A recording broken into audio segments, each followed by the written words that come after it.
Good morning, everybody, and welcome out to the Dice Towers board game breakfast here. My name's Chris Yi. I'm Wendy Yi. And I'm Mike DiLisio. Hey, special guest joining us from a certain Midwest annex. I mean, I don't know. Is it okay to call you a special guest, Mike, or is that?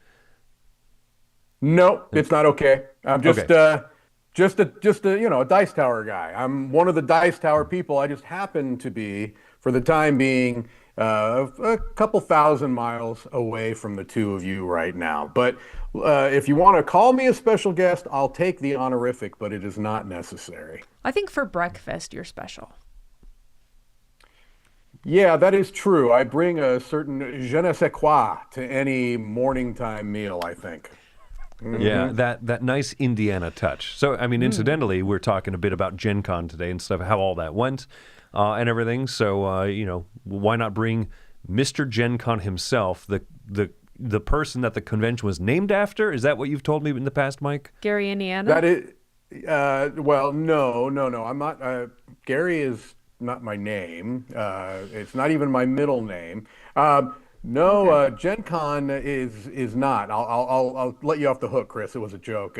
Gen Con is not named after me, but my spirit is imbued throughout all that is Gen Con. It's named after Lake Geneva, I do believe, and it's no longer has not been. I never went to Gen Con when it was in Lake Geneva. I've only been since it's been in Indianapolis. Yeah, I caught up on sleep a little bit over the weekend after a long, tiring, but fun convention. So, we're happy to be back here. And let's see, cool week this week. We have a top 10 games that start with the letter I. We'll have a few normal things. I don't think we have our normal weekly live stuff.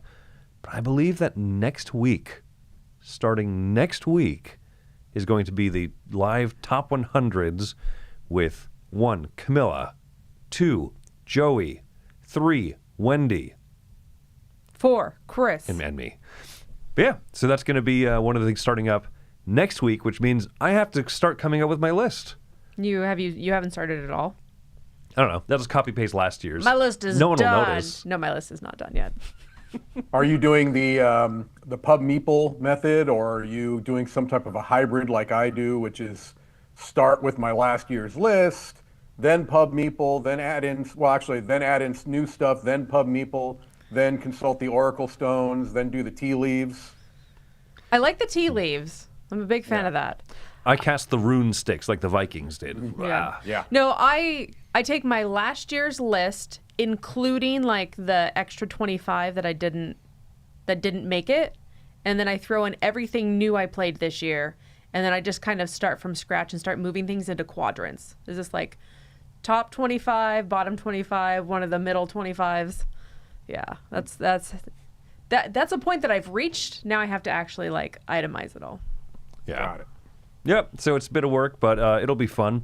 So, folks, what have we going on today? Well, we're going to kick it off with our Eyecatchers and stuff, but first we're going to give a shout-out to our sponsor, Grip Mats, and so they make custom play mats. In fact, why doesn't past Chris just show you a little bit about what they do? This show is sponsored by Grip Mat, who makes custom play mats for many of your favorite games. With their custom grip surface, you can keep cards and tiles in place without worrying about messing up the gameplay. Or you can get one without the grip surface if you just want a great-looking mat. Whether sprucing up a hot new title or an old classic, consider picking up a grip mat in the Etsy link below.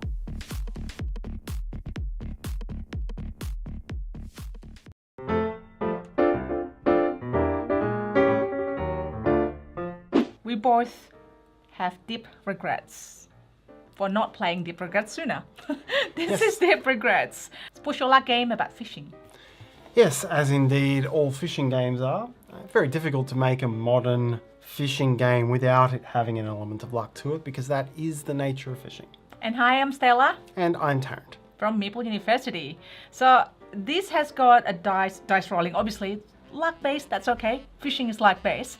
And you're basically trying to get the fish that you want to score points as trophy. You can sell it for money to upgrade your things, or you can eat it for certain actions. Now, there's not one way to victory. You don't just get the good fish and sell it. There's a second way, which you collect the regrets. So they're kind of like negative points, but they have good things about it as well. Like they give you more dice that you can use each turn. And if you catch the foul fish, then you get more points if you're going that direction. Yeah, I do like that feature. It gives you a way of influencing the luck and choosing a path and trying to manipulate your path as it goes through. It's a game where you have to be very efficient with your choices of actions, because the major way of scoring is to go back to port at the end of the game and mount, big mouth Billy Bass type of style, 3 of your fish. And so you have to make sure you do enough visits to port to get the equipment you need, the dice you need, and to do that final mounting. And given you're only playing over 5 or 6 rounds, that decision, it influences the game a lot. But when you're out there fishing, I do really enjoy that. It's you've got all these options with the fish eating powers and so on.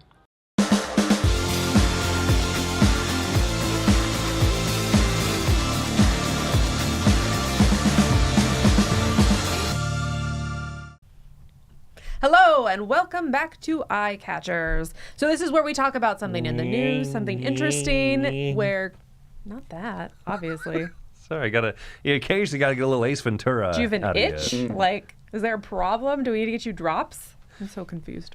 Have you seen Ace Ventura? No. Oh, okay. There's a lot of 90s comedies movies that I never watched. And then some that Chris tried to show me in the later 2000s, and they've not gone over very well. Very proud. I got my 2 sons recently to watch The Naked Gun, and they absolutely loved it. They said the joke per minute ratio was off the charts, and I said, yes. The new one or the old one? No, the old one. The old one, yeah. Okay, that was one that did go off well. Like, I did like that one. Holds up so well. I liked that one, and I liked not Black Sheep. What's the other one? Tommy Boy. Tommy Boy, yeah. I like that one. All right, but that's not what we're talking about. We're talking about Eyecatchers, and the game that I'm excited about is Thebai. So Board and Dice is one of those companies that I feel like is just tailor-made to fit my dry Euro likes. And if you read the description, there's this whole deep lore behind these 2 sons that were both assigned to rule a kingdom together by their father when their father passed it down to them. And then they, of course, didn't get along because 2 rulers is a mess. So they fought each other and they destroyed a whole lot of stuff. And we are not those people, and we are not warring in this game, but instead we are like leaders of noble houses, and we are trying to protect our lands from these big battles going on, while also like rebuilding the fancy citadel, like the big citadel of Thebai, and trying to be leaders of a city and appease the gods and stuff. So it's a Turksy game, so I'm not sure how much I'm gonna love it because I haven't played a ton of his. But I'm really hoping, because I love Board and Dice and I just really enjoy the way that they develop games and just their general Euro-ness behind their T games. I'm excited about this one. I heard someone describe it at Gen Con as basically, David Turksy said, I want to make a game where dice leapfrog each other. And that was like kind of the genesis of it. Or maybe that was just his like summarization of it. But I'd like to believe that that's true, right? It's an apocryphal account, like George Washington chopping down the cherry tree. But I, for one, choose to believe. I mean, if I'm a noble in a noble house, leapfrog is the game of choice. Yeah, absolutely. Yeah, David Turksy is, Euro squared. So if you're looking for a Euro, I think that he's going to definitely provide that. I'm just, the name is one where I'm going to show my ignorance, because I read that and I think, what is the plural of cactus? Cacti. Right. Are there more than one Thebes here that we're dealing with? Is that what's that? So I'm sure that there's a etymological. What's the word? I'm sure there's some type of an explanation. Yeah. Is it because the 2 brothers both think they have their own nation? Oh. Because they've split it basically, are in fighting, and So it's like It's like the two brothers that both wanted to have a supermarket chain. And so one's developed Aldi and the other developed Trader Joe. That's Trader Joe's. That's what the next game I want to see. I want to see a game about the two brothers who created different supermarket chains. Is that actually real history? That's Yes. real history. I didn't know that. Yeah, it's very true. Also, as a side note on this cover, I really want to know why people are just staring at the base of a statue. Like they're not looking up at it. They're just like staring at the very like gray base. Look, this was before Netflix. People had to make do with what they had available. You know, that's fair. That's fair. All of those people are engineers who are like, look at that base. That base to that statue will stand through time. Maybe they all have whiplash from their chariot rides. I don't know. I don't for know. one, choose to believe. Whiplash. There we go. All right, I guess I'm next up on the Eyecatcher, and hey, what a shock! Let's talk about Reiner Knizia. So I had heard about an upcoming kind of a dice roll and write game from the good doctor called The Hobbit, There and Back Again, and so it's one that got my attention. That is definitely not the right one. That looks really ugly, even for my standards. 1977's There and Back Again. This looks like a manuscript. Hey, how about 2025's Okay. There and Back Again? Hey, look, a picture. That's the one. Yeah, that's the one we're looking real for. art. And so, I don't really tend to get too excited about roll and write games anymore, but the structure of this one was interesting to me. It was not even the theme. I'm fine with Lord of the Rings. I don't love Lord of the Rings, but the designer I like quite a bit, and the way that this was described, which is that you're playing through a series of scenarios that kind of lead you through the story of The Hobbit and have little different kind of tweaks to the formula on roll and write. And so I saw demo copies at Gen Con. I'd heard, whisperings that it might be sold at Gen Con, but then I think there was some kind of a snafu. It didn't get sold at Gen Con, but it was being demoed thoroughly, and so I saw people playing it there. I didn't get a chance to demo it because it was always packed. But, what have we here? Be still Yes. my heart. Is that real? That is real. We were able to get a copy of this, and since I'm local to Gen Con, it only made sense for me to bring this one home to the Midwest Annex with the plan of I'll be bringing it back down to the studio very soon so everyone else can play it. But I have played through all of it, so it's a little bit of a cheat on the Eyecatcher because it has not only caught my eye, it has caught my finger, my hand, my wrist. So I was writing and rolling, usually in the opposite order. Usually I would roll, then write, but I refuse to be bound by the laws of society. I don't want to talk too much about it because I'm sure we'll be talking about it more. But there's my Eyecatcher, The Hobbit, There and Back Again. All right. Yeah, I love the whole idea of like a flip book that you play through, right? Yeah, it's like a baby book, right? It's the same material as a baby book, but just with a fearsome dragon on the cover, right? So it's the hard thing. There you Baby's go. First Dragon. Well, Baby's cool. I can't wait first till dragon. Reiner designs Go Dog Go. One fish, two fish. Good night, Hobbit. Good night, Hobbit. If you give a dwarf a mine. Oh, the hungry, hungry hobbit. It actually fits. The very hungry orc. All right. Now I kind of really want all these. Reiner, Mr. Gen Con is requesting it himself. All right. The thing that caught my eye this week was, or I guess this last week over, especially at Gen Con, is the third Galactic Cruise expansion. Kickstarters these days, games are coming with expansions right out the gate. A trend I think for the most part I really dislike, actually. But I did play both of the expansions that came out with the Galactic Cruise Kickstarter because there's certainly not enough material in the game as is. But actually, we quite liked both of the expansions. Yeah, and I liked pulling little modules from both of them. So this one here is the third one that's going to be coming to Kickstarter at some point here in a little bit, called Achievements. And this is a much larger box than the other two. The other two are small box expansions that just kind of slide right into Three little modules or 4 little modules, yeah. Yeah, and they fit into the basic box. This one shan't. This is going to be a little bit larger, and it's going to be... Does it add another board? I don't know what it contains because, and I'm not really showing any pictures because there's also no pictures of it yet.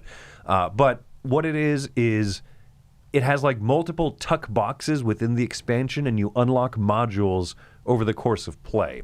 So not quite like a campaign, or sort of a campaign, where you can play it, okay, you can unlock a new module. Or, and this is one of the things I really like about the Kinson Key guys, is they said, or just open it and play it. Just do what you want. Yeah. And that's kind of what they said with some of the modules from the first expansion. Like, you don't really like this part of it, just don't play with it. Play with those tiles. Don't play with this little, matchy thing. Make the cabins match. And he's like, yeah, we don't care. Like, we sanction any variant you want to come up with. Just play the stuff how you want to. It's your game. Do what you want. That's interesting. Yeah, because I can't imagine this game having more table space. Like, it already is like maximization. I love it, but it is. We barely fit it on our table topper, which is significantly larger than our regular table.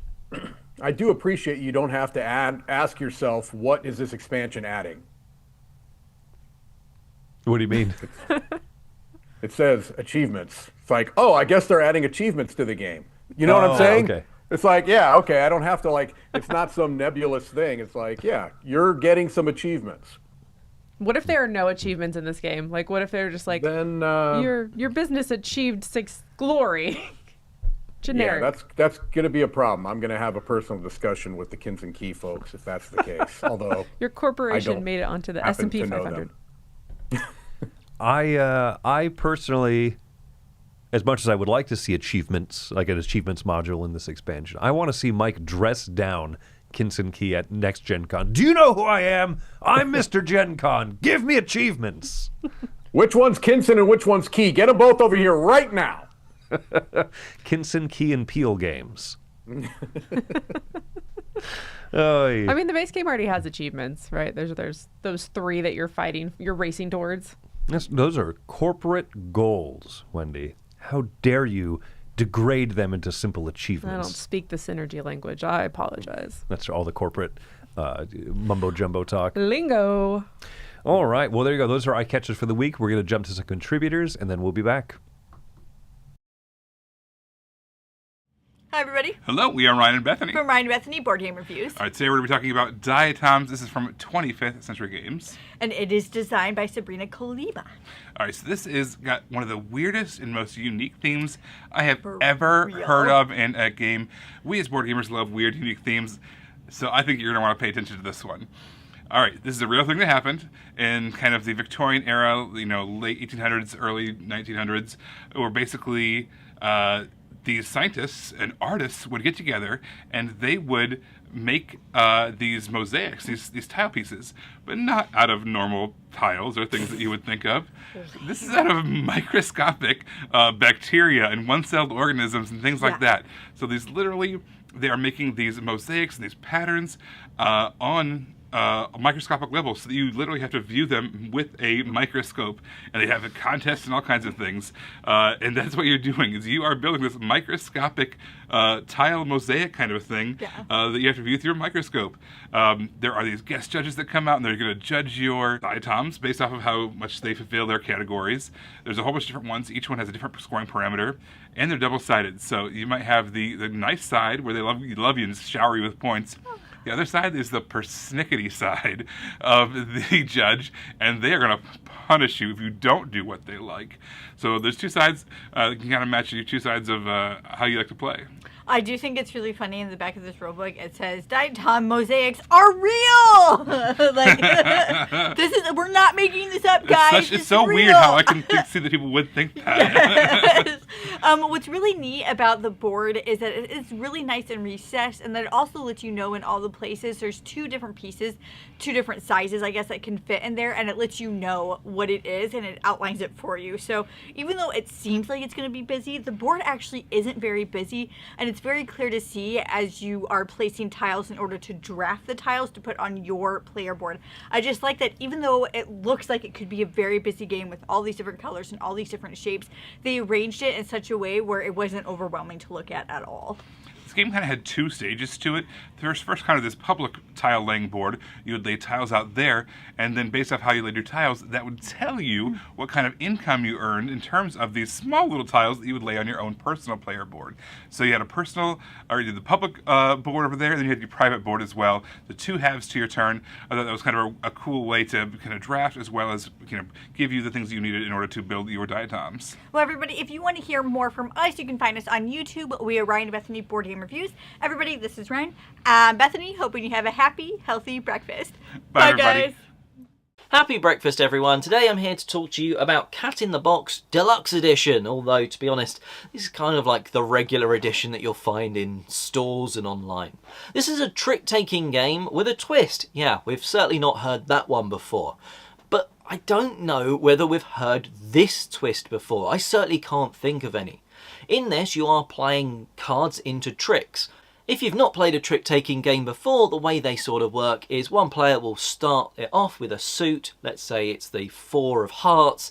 The next player must try and follow that suit, but if you play a higher number, you're going to be winning that trick once everyone's played a card into it, and winning is normally for points. In this, none of the cards have colours or suits. It's only when you play a card in Cat in the Box that you determine effectively what suit or colour it is. So you have a 5 in your hand and it just depicts a black cat. When you play it, however, you've taken that cat out of the box. You can observe it and you get to say if it's a yellow or a red, red being trumps in this game. It does sound a little confusing, and to be honest, for the first game, it is a little bit confusing. But then it really does start to tick. If you've not played a trick-taking game before, maybe this isn't the one to start with. Try with something a little bit simpler, something like Fox in the Forest. But if you are a fan of trick-taking, it's certainly got a little bit extra mental gymnastics compared to a normal trick-taking game, but I can see why people really do like this one. I'm not sure if it will stay in my collection because often I'm playing trick-taking games with people that haven't played many trick-taking games before, or we're just looking for a lighter experience. But at the same time, it's certainly got something just a little bit nice and a little bit different about it. But let me know what you think of Cat in the Box in the comments section below. And until next time, enjoy the rest of your breakfast.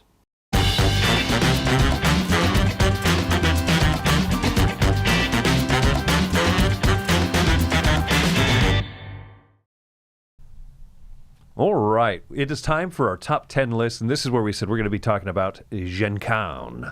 So Gen Con, despite Mike's protestations, named after him, and largest board game, trade fair, trade show, convention, whatever you want to call it, in the United States. In the continental United States. Well, that's true, yeah. Alaska really, Platypus Con really put It's Gen Con fighting, to shame. you know what I mean?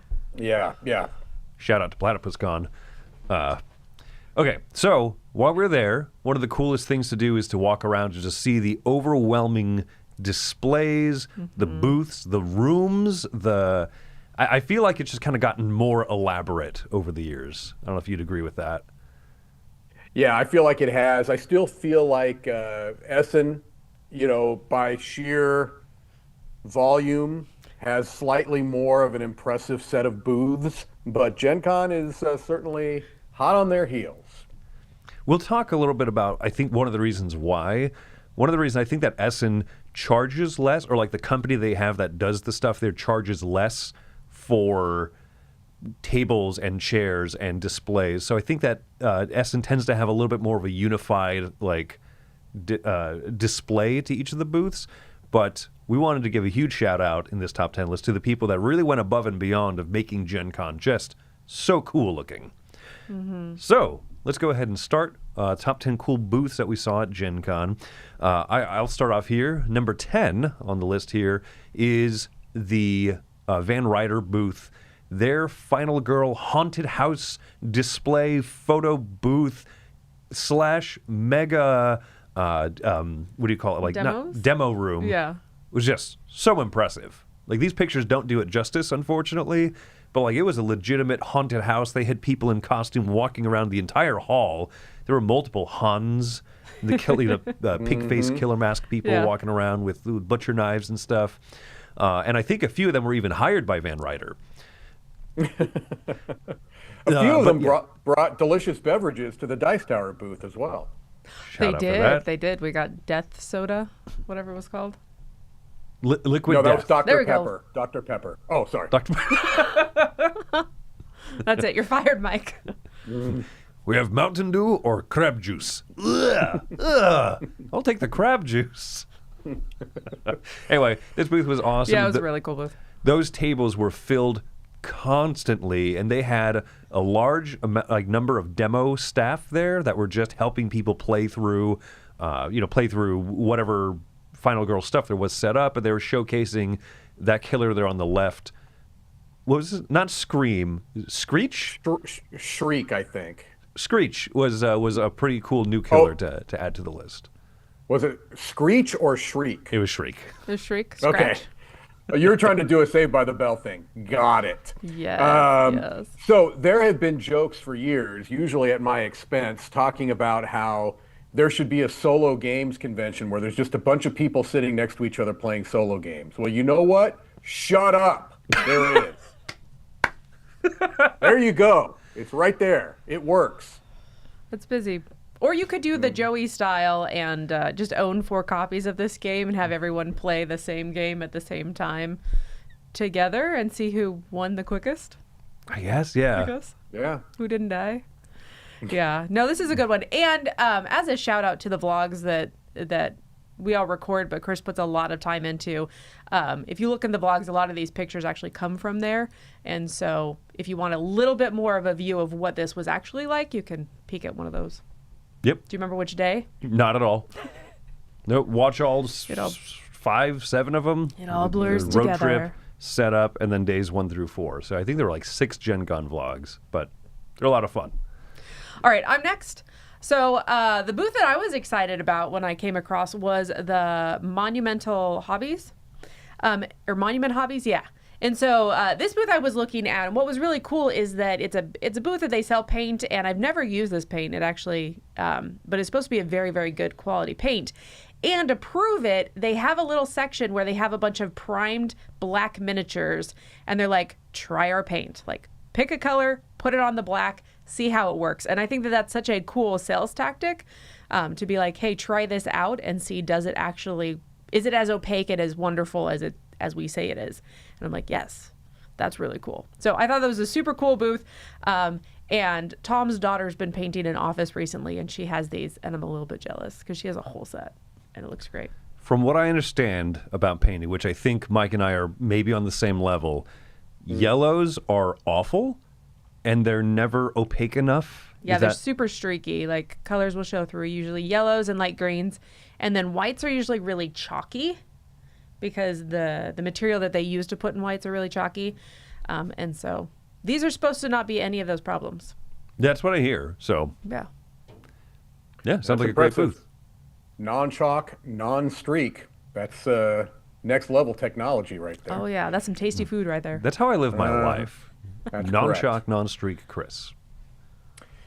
All right, number 8 is coming from, there's a bit of a connection here to the Dice Tower, but I truly believe this is non-biased. It's going to be the Arcane Wonders booth, and it's primarily for one reason. Now, they always put together a nice booth. For the last few years at different conventions I've seen them at, they have like a little couch and a nice lounge area, and that is always nice. It's very inviting. But the main reason is that this year, Robert Geislinger, who used to be a Dice Tower contributor, by the way, the blue player, for many years, now has gone on to basically head up Arcane Wonders. And he built, I believe by himself, a gigantic version of the game, one of the games they were showcasing, Cat and the Tower. A big wooden Cat and the Tower sitting near the middle of their booth. And so, yes, it's hard when maybe you're a smaller booth.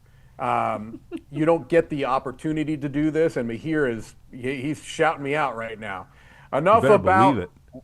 enough about Ross here. We're talking about Cat in the Tower right now. Your time will come. All right. The Cat in the Tower is a stacking game, and it features this big tower you're building. And so Robert built a huge wooden replica of it that was very, very impressive. And so it was a standout showpiece item in the booth. And so that's why it's on the list at number 8. I think that was incredibly impressive, and it looked super cool. I mean, yeah, it sounded like he handmade it, and then did he hand paint it? And I would believe it because he's handy. Like they fixed up their house and everything. Like, oh, okay. That's right. Yeah. He knows how to like sweep the floor, and I've even seen him with a mop a time or two. So if he could do that, there's no limit to the architectural and engineering skills he possesses. mops have wood handles sometimes. So. Yeah, if you can mop, you're a woodworker, Basically. legally speaking. Yeah. In the union. Something I may not have reiterated is with the top 10 list here, we're each picking 3 items. So that means the number 1 is up for anyone in the live chat to go ahead and shout out. So shout out some of the booths that you thought were super awesome, and we'll pick one of those as the number 1 pick. Mm-hmm. And if you can come up with something cooler than the Dice Tower booth, we'll pick it. You know what I mean? We're not that biased, but Dice Tower booth was pretty awesome this year. Moving along to number 7 here, Creative Game Studios. This is a smaller booth. I think it was only like a 10 by 10 booth, and it was not the most like decorated and stuff, but I thought what they were displaying was really impressive. So at the top right here, we see Dante Inferno. This is the big boss battler one that they were showing off, and they have this. It's not sun drop, but it's like a highlighted, like frosted miniature or something like that. I actually really like the way that they did that. So it's like a black base that they put probably white over and then a metallic. And so instead of it just being that, that sun drop look, it's like they look like metal. Like I thought they were like tarnished metal until I came up and like touched them and held them. And obviously they didn't have the weight. But they looked really good. They looked super good. It was a game that we played live, 2 years ago maybe, and I'm interested in playing more of it. You saw, if you watched the unboxing video that Tom did from our Gen Con hall, it was the box that was massive.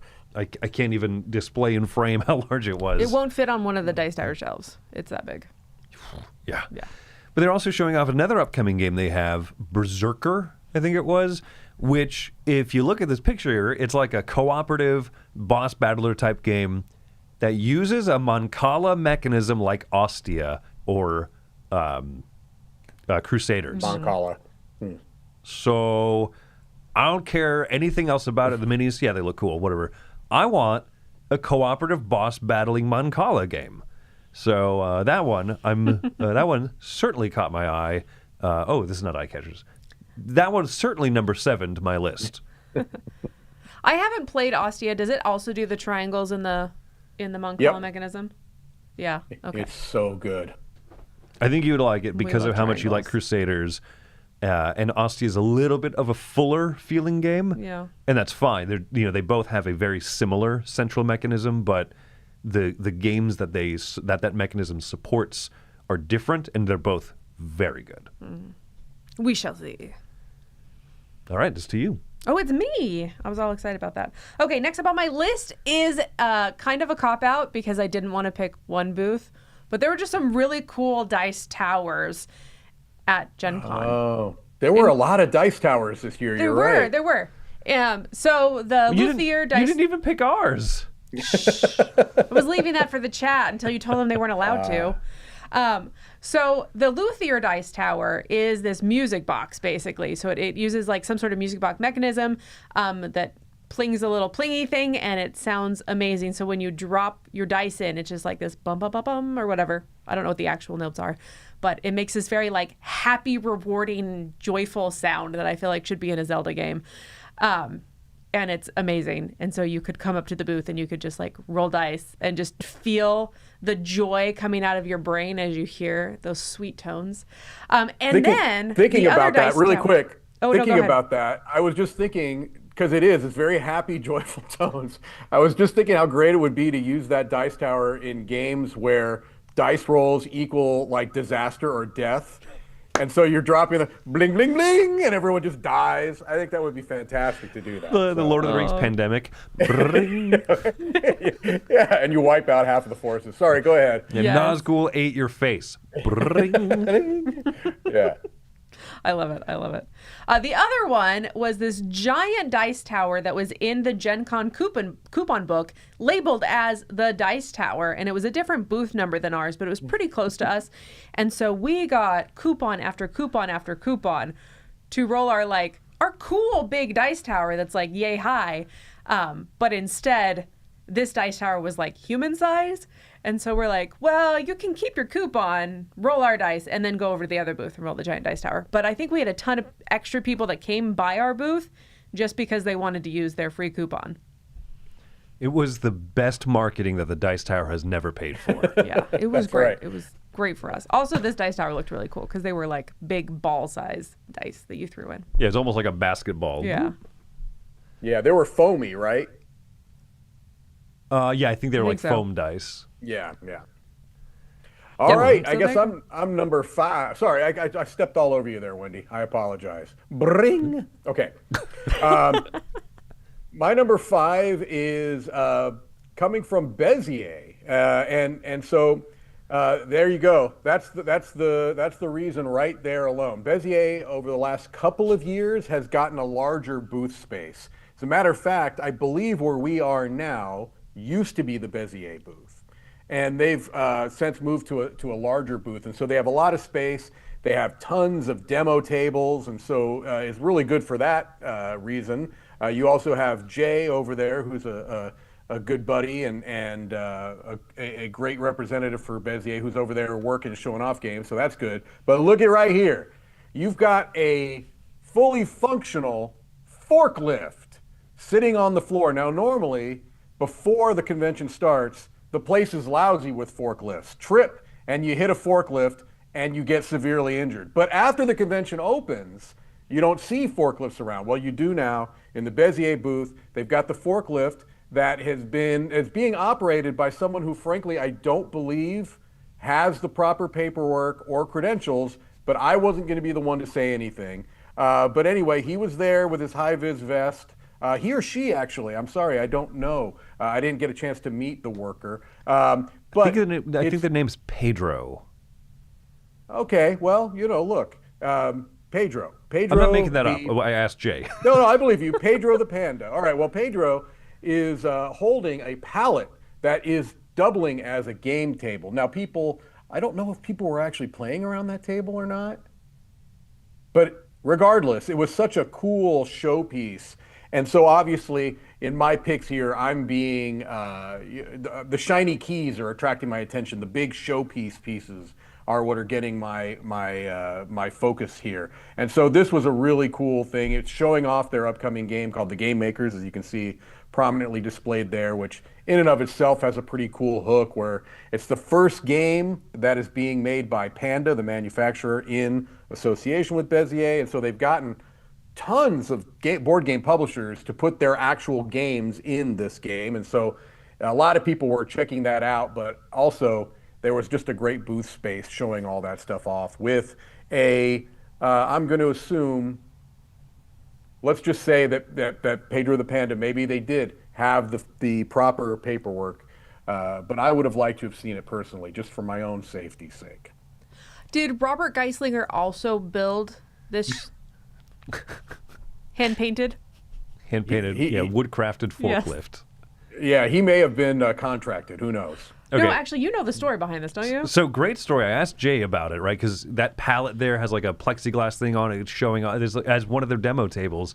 He said he asked I forget if it's Fern or whatever the name of the company is that runs builds the booths and displays and stuff, rolls out the carpet for Gen Con. He said, hey, you guys have forklifts here. You're not using them during the convention. What would it cost to rent one just to show off in the booth, right? Just set it and forget it, right? And they said an astronomical amount. I'm not going to disclose because I don't think we should, right? But they said some very expensive amount. He called a local warehouse in Indianapolis and said, hey, I've got a weird question for you. I want to rent a forklift, not to use it, Like, just set it somewhere and use it as a display shelf. What would that cost? And they're like, we've never been asked that before. Let me think about that. And they gave a price that was about a fifth of what, like, so to deliver and set up and then take back a forklift for the week was a fifth of the price of what the convention hall would have charged, like the people that run. For one that's already there. For one that's already there. Wow. So Bureaucracy. yeah. So, be creative as you're trying to do stuff like this. Convention markup, baby. Yep. All right, moving along from Bezier, number 4 here. This one I thought was very cool. Nothing too shiny fancy, but the Pandasaurus booth is large. It's very eye-catching. They do a good job of making the stuff just pop and look really nice in the middle of that big hall where everything could blend together. No, they stick out really nicely. It's big and orange. I thought they had a bunch of cool games on display, ones that you could demo. So Tricky Kids there, a little trick-taking game on the left with the very cute axolotl that will get our daughter to play this game in a heartbeat. Doesn't matter. We could tell her that it's a 5-hour-long, grand strategy war game, and she'd be like, it's got an axolotl in it. Let's play it tonight. Let's just try it, Dad. And then some of the other stuff they're showing off, the calendars, like the RPG, like one-a-day challenge calendars, and Beasts, another game from Clarence Simpson. They had just a bunch of cool stuff that I thought was really neat. Could demo any of it pretty freely. So yeah, I thought the Pandasaurus booth really stood out. Yeah, it was bright and big, and I felt like the really, really, really long wall was less long this year. It was easier to actually get into. Yeah, I feel like last year I couldn't figure out how to get into the booth. I just was always by a wall. So it was a little bit more open this year. It was easier to shop, too, because they bring so many different titles. But they did it in such a way that you could easily browse and look at the boxes and you don't feel crowded and crushed. So I agree. This is a good booth. Yeah, that's a very good one. All right, for my top booth, the one that I was most happy with was the CGE room. Had this little alchemist tent, and I couldn't get a good picture of it because I forgot to take pictures. But it had this whole tent that you walk in, and this lady in character is like, oh, I'm going to help you build a potion. And she has like the 4 different ingredients as these little like foam plush toys. And you grab 2 and you stick it in this little cauldron. She puts a lid on top and then probably hits some secret button in the back or whatever. And then she pulls the lid off and it like does some foggy smoke that comes out. The color changes and she's like, oh, you made a fire potion or you made whatever other type of potion. Water potion? I don't remember what kind of potions were thinking. Potion, yeah. I always made a fire potion, both 2 times I did it. But yeah, you get like your little fire potion and then they give you a little pin for it. But it's super like cute and interactive and the lady stayed in character the whole time. So she was just like very welcoming and fun and I loved it. I think it like perfectly fit. Was the potion something you could actually drink? No. You just got a little pin that said like, I made a fire potion. Well, that'd be cool. They'd give you like a shot of Gatorade. Like, you made a fire potion. Correct. Here's fruit punch. That's correct. You made a levitating potion. Here's blue flavor. Here's Capri Sun. Yeah, because CGE has like a massive room, like a big room upstairs, and they have demo tables, and they clearly have like sectioned off area where they have all their meetings, and it almost looked like they had dressing rooms in the back. Like there were a couple rooms that I was like, I don't know what those are for. They have doors. Maybe that's where the lady gets in her costume. I don't know. Oh, yeah, that's But they just were like, they had rooms everywhere, and then the fun little tent, and lots of demo space. Yeah, it was interesting for sure. Cool things to do for kids too, because a lot of kids come to Gen Con. Right. That is true. All right. My top booth, and once I realized that we can include the rooms along the hall as well. There's some downstairs and some upstairs. But to me, kind of the star, and it was a last minute thing. They were literally sawing things minutes before the convention opens, which was Ivy Studios. And, they're known for having great graphic design and just their work is very aesthetically arresting. And this year they did a booth inside the convention hall that was basically enclosed except for the top. And so it was a very different feeling. It was a very eye-catching booth because it was this very dark wooden kind of slatted material. I guess it was wooden material, but slatted. And they had a lit up Ivy Studios kind of entrance. And so you would go in there and they would have all of their games for sale. But the most impressive aspect was the room in the hall, where this picture doesn't even really, the angle of the picture does not show the scale of what's happening. Behind this lit booth here, you can see those kind of lighted signs along the side and the middle. And there are demo tables all the way back there, along with 2 huge screens on either side. And this scaffolding, that's not part of Gen Con. They purchased that, brought it there, built an entire scaffolding. They did all the electrical work themselves, and none of them are electricians. They did a video on this on their YouTube channel you could check out if you want to get an idea. But it was, and then they did that wood paneling on the outside of the hallway, so you had kind of this almost Apple Store look to it.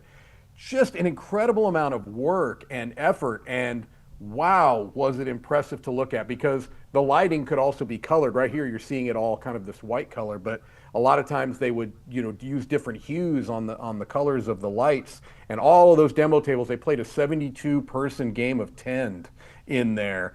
So they did really cool events.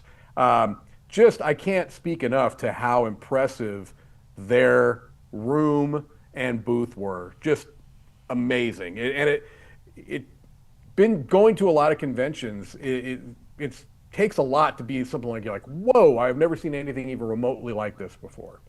Yeah, the amount of time and effort that they put into setting just, the rooms and the booths up was amazing. Those guys were there all day and all night. They were just... Yeah. Whew, they built a facade onto that room. It looked like they almost had to get licensing through the county or something like that to put up some of that, that Apple Store front that you're talking about. Looking, yeah. Yeah, and you can't tell in this picture necessarily that there's rows of 12 tables back on each side. It looked like a Las Vegas high-end smoking lounge, high rollers kind of a room. It was very impressive. Yeah. Super. I hope they can reuse that stuff. I sure hope so. Yeah, that's their plan. I asked them afterwards, okay, good. Because I walked and say, this certainly looked very affordable and cheap. All right, number 1 here. We're gonna give the nod to Bruce. He says the Dwarven Forge booth was amazing. One of the things I feel like this year, right? Maybe y'all can speak to this. I feel like the dice booths that were there stood out more because there weren't 500 different dice booths. I felt like they were more. There were fewer of them, and so then each of them could kind of stand out and pop a little bit more. Yeah, I'd agree with that. I don't think there was quite the proliferation of just dice booths. A lot of times you'd have booths that were selling multiple accessories. Dice may be a part of them. But in the past years, there have been a lot of just specifically dice booths. Well, and I think last year there was even one booth that was really 3 different booths throughout the hall. So they had the same booth just in 3 different places. Chessex usually does that. Yeah, I think that's who it was Chessex, yeah. Which is fine. That's good, right? Obviously, dice sell. Yeah. They go make money at Gen Con, if no other place. But I thought that was really cool that some of them, like Dwarven Forge, really does stand out as very, kind of like Ivy Studio. High-end presentation, very impressive looking. So there you go. That's just a look at some of the booths there from Gen Con. So we're going to jump to our last contributor block, and then we'll speak briefly about our last game. We got a little bit of a late start, so it's going to run a little bit past 10, but it's okay. Mike doesn't have anywhere to be, right? Oh, shoot. Hey, Board Gamers. BJ from Board Gaming Gumbo here, back on the breakfast. This time taking a look at Wizards & Company new chaotic dungeon dive game from our friends at Sinister Fish. Let's get right to that table and see how it plays. Wizards & Company, have you ever seen the movie Ogre's 11? Well, that's kind of basically what this game is. Necromancer has died, leaving a bunch of gems and artifacts and enchantments, and it's our job to assemble a team of brutes to go in there and get them. You notice the brutes all have different power numbers and special powers, and we're going to play those face up or face down or maybe even both to all the open spots in the dungeon. And once the dungeon is filled up, we'll flip all the cards and see who scores the most power after taking the actions that could affect that, kind of that robo-rally programming style. What I really like about this game, it's got fun cartoony artwork, it plays breezily in under an hour, but I like the adaptability. I can play the straight family game where these tiles are flipped over, and now these enchantments here, these artifacts, are just worth points, 7, 5, and 3. Or they're the enchantments here are worth a point. Collecting all these different gems by placing your cards, sure. Collect a bunch of different types of gems, and you'll get points. You'll get negative points for getting the cursed gems. Easy. Play this with anybody. This side, though, if you want to, you can flip all these tokens up, and now all these tokens, the enchantments, affect the dungeon. They might add more gems or change the rules of it. The artifacts themselves can bring in more cards, making your deck a little bit different from everybody else, or give you the ability to buff one of your characters, or even just score some different points. So I like the fact that each game can be, fit toward the level of the gamer. We've been playing it this style, and I think it's a better game, but do it the way you want to. It'll be fun. All right, that's Wizards and Company. Just a brief look at it. It's a fun little breezy 1-hour wonder from Sinister Fish. I want to thank them for sending us this review copy. I'm looking forward to playing it some more. So, until next time, let's have a bon temps roulette.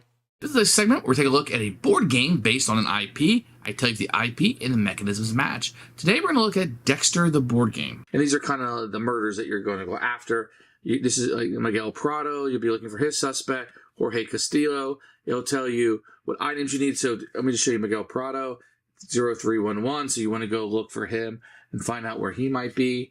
You're going to need tools, need shrink wrap, duct tape, and a knife, and then you go to location number 3. So if you get him, you get the tools, and you go to location number 3, then you will accomplish this. Then you're trying to get to the marina space to win the game. So let's say Red has got everything he needs, and he's on the way to the marina. If he's able to get to the marina, so you put your tokens, everything into the garbage bag, and you get to the marina, you win. But if somebody lands on your space while your items are in the garbage bag, i.e. you're trying to flee to win, you will be eliminated from the game. As you can see, Dexter the board game is a fairly simple roll and move game where you're trying to collect items. The game tells you out of the theme a little bit is that we're all Dexter, and then when somebody does the crime, everybody comes to cops and kind of want to come after him, I guess, a little bit. You don't have to, but you can. But where the game is thematic is in the cards. You have the characters from the show, and then you have the crime that you're trying to set up here. You got to get the person, you got to get the items into the location, and then run for the marina. That'll make thematic sense. That kind of brings you into it.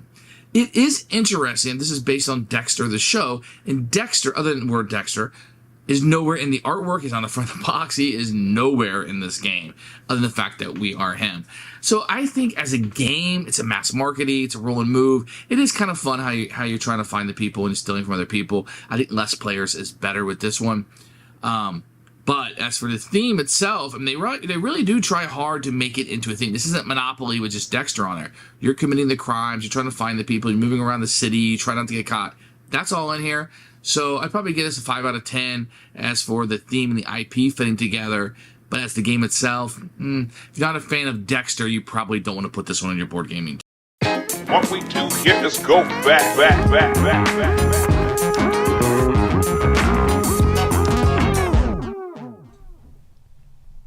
All right, well, we're back with the old school game, and as much as I tried, I begged, let's not cover a Knizia because I just am getting pigeonholed.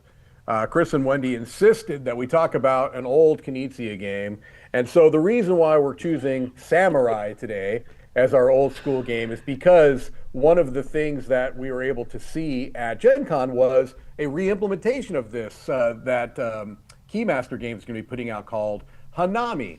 And they're keeping it set in Japan, but they're changing the theme from one of samurai and daimyos and Buddha and things along those lines and into one of flower collecting. So in the old school version of Samurai, you've got a modular map of Japan that's going to be different depending on player count. And the general idea is it's a tile layer. You're going to be putting out tiles of your color. Some of them, there are 3 different types of kind of items you're trying to control or gain access to, and some of the tiles are specific to that type of item, and some of them are wild tiles. Like you see that one right there with the samurai, that's just a 1 value for the red player. It doesn't matter what they're surrounding. The idea is you are trying to surround each of these pawns that you see there in this very, very ugly early edition of it And once they are surrounded on all sides, although you don't have to have it surrounded by the sea,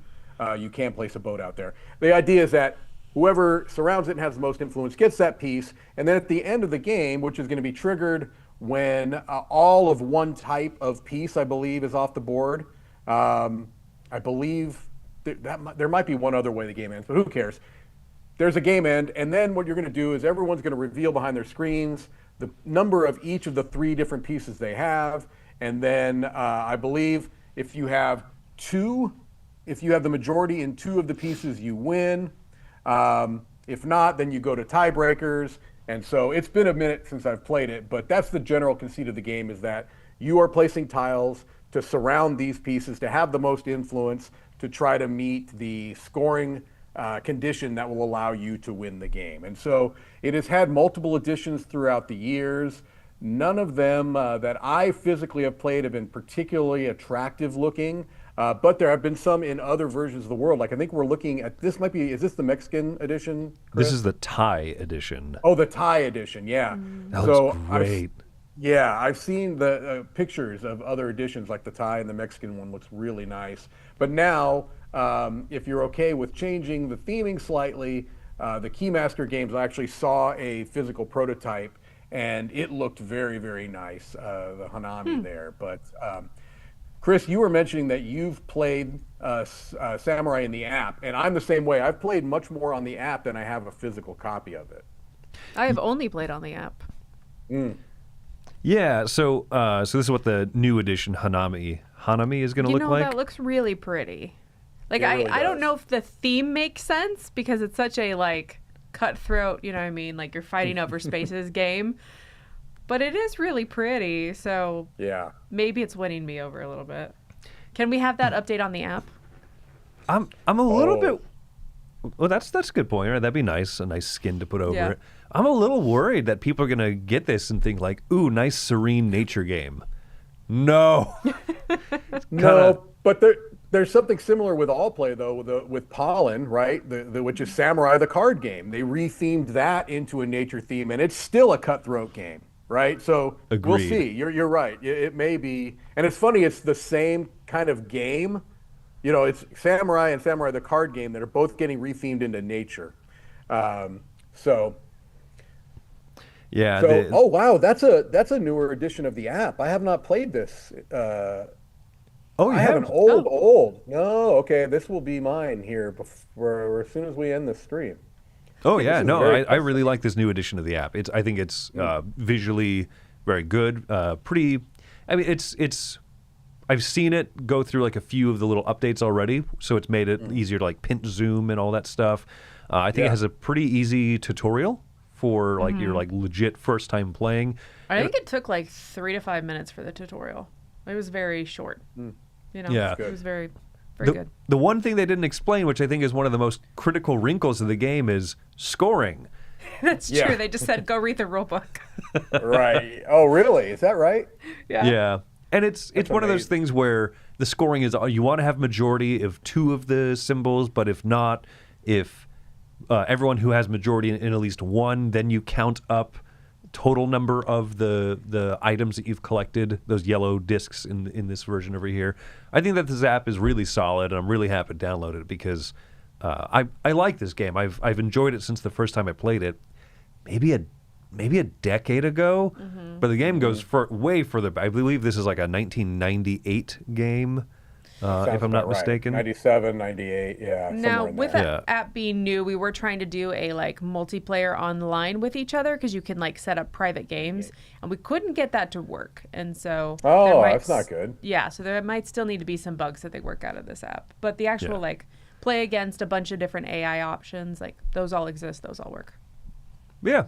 So a game that I've enjoyed cool. for many years now. Less, I think, your speed of game, right? No, not my jam at all. A little But too cutthroat area control like, right? yeah, it just breaks my brain. I just look at it and I go, I don't know. I don't know what to do. Yeah, I like this. Mike, where does this kind of stack in the echelon of Knizia games for you? For me, this is, and this is going to be slightly controversial to the Knizia heads, because this is part of the tile laying trilogy that, you know, this Through the Desert and Tigris and Euphrates, those are considered to be basically, masterpieces. Samurai for me is my least favorite of those three, and it's for me like a B tier, mid B tier Knizia. It's not my favorite of his, but it's certainly that still doesn't mean it's not a great game, because it is. Yeah, you can see I have it rated here 7, and I might go up a little bit as I've been playing it, especially more in the app lately. We'll see where I land on it. What was the one that this reminded me of? Yakuza. Yakuza. Yeah. Which was Orango, which I like a lot more than Samurai. Yeah. Yeah. Okay, and that's not a tile laying; that's more a tile collecting. Because you're auctioning for them, but you are controlling them, trying to make pathways and stuff. Yeah.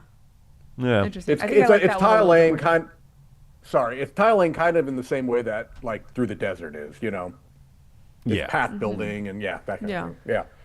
Yeah. So I'll be curious how the reception to, the Samurai Reimagined Hanami, how that's going to go over. But a pretty new edition's never a bad thing for a game like this, I suppose. No, that's fair. Nope. Well, thanks for joining us today. We're so glad that we had our special guest, Mr. Indiana himself, Gary Indiana, with us. Thank you for joining. We're just going to keep giving you new nicknames. Yeah, well, I'm not too much longer for Indiana, so I guess I'll rep it while I'm still here. All right. But yeah, all right. Thanks for Mike coming by. Oh, by the way, we forgot to say Eric is traveling abroad, which is why he was unavailable. But no, he's in the void, Chris. That's true. Anytime Eric is not on screen with us, he's in the void. But I think we traded him for a great upgrade today. So thanks, Mike. Upgrade. Thank you very much, Eric. I will definitely be telling you that the next time I see you. How are your puppeteering skills, Mike? Your upgrade. I have a dark history with puppets that I refuse to acknowledge or even speak about on this program. All right. Well, best left that untouched. Thanks for joining us today. I'm Wendy Yi. I'm Chris Yi. I'm Mike DiLisio. And enjoy your happy, healthy breakfast.